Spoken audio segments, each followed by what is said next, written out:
नमस्कार. आता आलोय महाशय शेखर सिंह. 3 वर्षाच्या कालावधीमध्ये त्यांनी काय केलंय काय नाही केलंय त्याचा लेखाजोखा उजळणी जे म्हणतात ते मी आज इथं आणलेलं आहे. मित्रांनो, हे पत्र आज मी यांना द्यायला आलेलो आहे.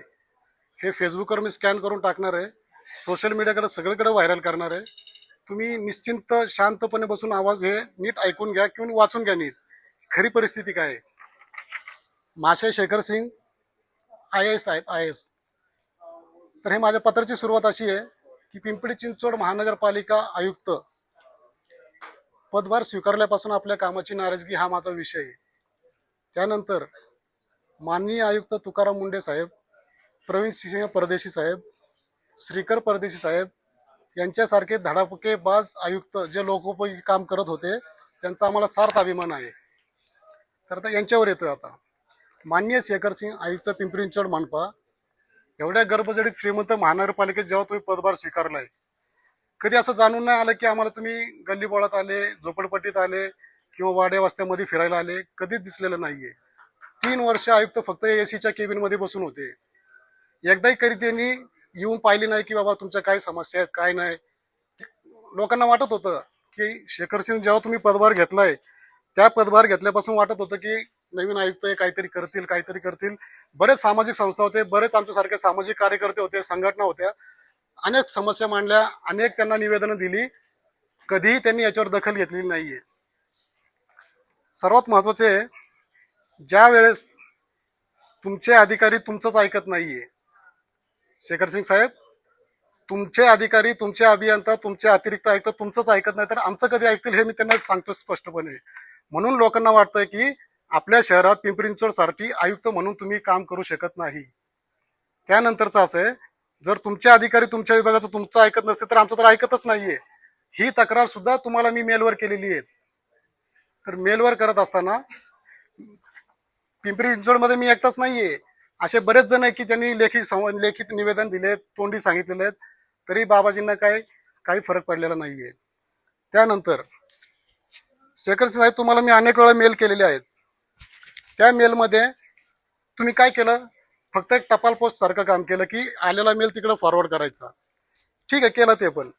तर तुम्ही जो मेल तिकडे पाठवला त्या अधिकाऱ्यांनी काम केलंय का नाही, याच्यावर कधी तुम्ही कारवाई केली का? अजिबात नाही. म्हणून आम्हाला सांगायचं वाटतं की तुम्ही आयुक्त म्हणून ह्या पिंपरी चिंचवड शहरास लाभले नाही.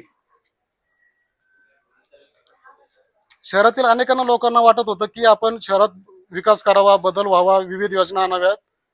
एकदाही असं जाणवलं नाही की तुम्ही मनापासून बाबा तुम्ही आम्हाला सांगा काय योजना आहे काय नाही. कधीच तुम्ही सामान्य लोकांना बसून चर्चा केली नाही. तुम्ही फक्त VIP लोकांचीच फक्त सेवा केलेली आहे. तुम्ही IAS आहेत, IAS म्हणजे उच्च पदस्थ व्यक्ती आहेत, पण तुम्ही आमचे नोकर आहात, आमचे सेवक आहात तुम्ही साहेब. तुम्ही सेवक जर आहे तर तुम्ही पहिलं आमचं काम ऐकलं पाहिजे. तुम्ही सुरुवातीला माझं पत्र ना उभं राहून घेत होते, त्यानंतरच्या काळामध्ये तुम्ही बसून घ्यायला लागले. ते जर आमदार खासदार आले तर तुम्ही उभं राहून लेटर घ्यायला लागले. असं का तुझ्या भाव करता? आम्ही पण आमच्या पण लेटरला महत्व आहे. जेवढं आमदार खासदाराला लिखापड येत ना तेवढं आपल्याला येतंय. तुम्ही पण माझ्यासोबत बसून बघावं, तुमची माझी ही रायटिंग बघावी. मला कोणी काही शिकवलं नाहीये, ही माझ्या मनाची खंत आहे. 2022 ऑक्टोबर पासून ते 2025 ऑक्टोबर ह्याच्यामध्ये 80 ते 90 समस्या मांडल्यात. शेखर सिंग साहेब, तुम्ही काय केलं याच्यावर उत्तर द्या, बघून घ्या. आता तुमच्या टपालात हे लेटर येणार आहे.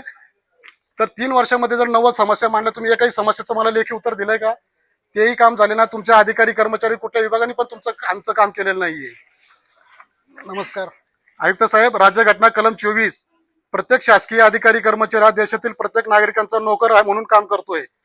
पण तुम्ही IAS आहेत, तुम्ही शहरात आयुक्त म्हणून आपल्याकडून काहीतरी सर्व विभागाच्या अधिकाऱ्यांना हवं तसं लोकोपयोगी काम झालेलं नाही तुमच्याकडून. शर्मेची बाब वाटते साहेब. 3 वर्ष तुम्ही एसीच्या रूम मध्ये बसले पण लोकांना दिसून नाही आलं की आपल्या शहरासाठी कुठला आयुक्त चांगला आहे. का बरं तुकाराम मुंडे सारखं तुम्हाला सुचलं नाही? का बरं श्रीकर परदेशी सारखं सुचलं नाही? का बरं प्रवीण सिंह परदेशी साहेबांचं सुचलं नाही तुम्हाला? आम्ही इथे येतो, आमचा वेळ वाया घालवतो, आम्ही इथं प्रश्न मांडतो, तरी तुम्हाला काही कदर नाहीये. म्हणजे सामान्य माणसाचं कदर नाही तुम्हाला. हे मला अगोदर सांगायचं होतं, पण आज शेवटचा दिवस आहे. सर्व तुम्हाला मिठाई पेढे वगैरे देऊन, पुष्पगुच्छ देऊन तुमचं स्वागत करून पाठवतील, पण मी 3 वर्षातला लेखाजोखा मांडून तुम्हाला पाठवणार आहे. वरील विषयानुसार तुम्हाला कळवत आहे शेवटचं.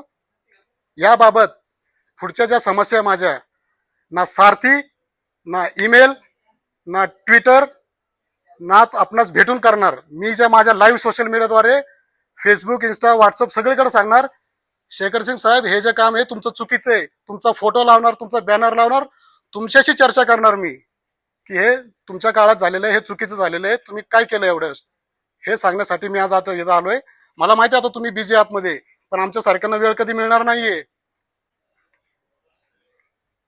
तुम्ही आम्हाला वेळ कधी देणार नाहीये. सामान्य माणूस असाच भेटणार, तुम्हाला निवेदन देणार, हा पेन काढणार तुम्ही, हा ठीक आहे, अच्छा ठीक आहे, बस एवढंच आहे. त्याच्या पलीकडे तुमची काही दुनिया नाही. तुम्हाला सर्वात महत्वाचा मुद्दा सांगतो. तुम्हाला गेल्या वेळेस सांगितलं बीआरटीचे 5 वर्ष अंधारात आहे.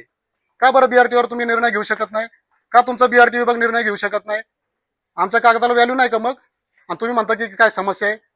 तुम्हाला सांगतो की नगरसेवक जे लोगो वापरतोय त्याच्यावर तुम्ही काही ऍक्शन घेऊ शकत नाही. वायसीएम सारखे हॉस्पिटल क्षेत्रीय कार्यालयामध्ये अधिकारी जनसंवाद मध्ये काम करत नाही, त्यांच्याही तक्रारी तुम्हाला सांगितल्या मी.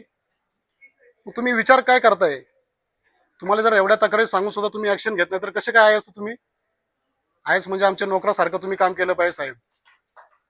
ठीक आहे, आज तुमचा शेवटचा दिवस आहे. काय आम्हाला कळलंय की कुठे दिवे लावलेत, काय उजेड केलाय. साध्या बीआरटी मध्ये तर महिलांच्या सुरक्षेसाठी तुम्ही एक लाईट लावू शकले नाही. तुम्हाला वारंवार सांगितलं, तुम्ही बीआरटीला विभागाला पण सांगितलं का नाही माहित नाही आम्हाला. सर्वात मोठा स्थापत्य विभाग तुमचा चुकीचा आहे. ज्या ठिकाणी चांगले रोड करायचे, त्यावर पेवर चांगले करायचे आहेत, तर त्या ठिकाणी तुम्ही कसले खरडपट्टी मलमपट्टी लावून काम करतात. ह्या तक्रारी तुम्हाला मांडल्या, पण तुम्ही त्या अधिकाऱ्यांना कधी झापलं नाही का बरं? तुम्हाला आलिशान गाड्या, घोड्या, आलिशान सर्व मिळतं. सामान्य लोकांकडे विचार करा ना. का बरं आमदार खासदार आल्यानंतर तुम्ही फक्त त्यांचे पत्र घेऊन उभा राहून घेता? खंतय साहेब, खंतय. आता ज्या ठिकाणी तुमची बदली झाली त्या ठिकाणी तरी चांगलं काम करा, गोरगरिबांना जाऊन भेटा, हे माझं तुम्हाला निवेदन आहे. नागरिकांनो, जी वस्तुस्थिती मांडलेली आहे हे मी पत्र आज त्यांना देणार आहे. स्कॅन करून मी पण सोशल मीडिया टाकणार. हे बघा वारंवार, ज्या ज्यावेळी यांचा नंबर मिळेल, व्हॉट्सअप नंबर मिळेल, त्या सर्व ठिकाणी तुम्ही त्यांना शेअर करावे. आज त्यांनी जर मनापासून, जर आयुक्त म्हणून जर मनापासून हे पत्र वाचलं तर त्यांना कळेल की अरे मी 3 वर्षात काय केलंय. त्यांनी मला नक्की कॉन्टॅक्ट करावं की बाबा काय राहिलं माझ्याकडून. करणार नाही ते. समक्ष भेटून जर काम करत नाही तर आता काय करणार आहे ते? ही आमची खंत आहे, माझीच नाही तर अनेक समाजातल्या बऱ्याच लोकांची खंत आहे. सामान्य माणसाला आयुक्त लाभलेले नाहीये, फक्त ते व्हीआयपी लोकांसाठीच काम केलेलं त्यांनी हे दिसून आलेलं आहे. धन्यवाद.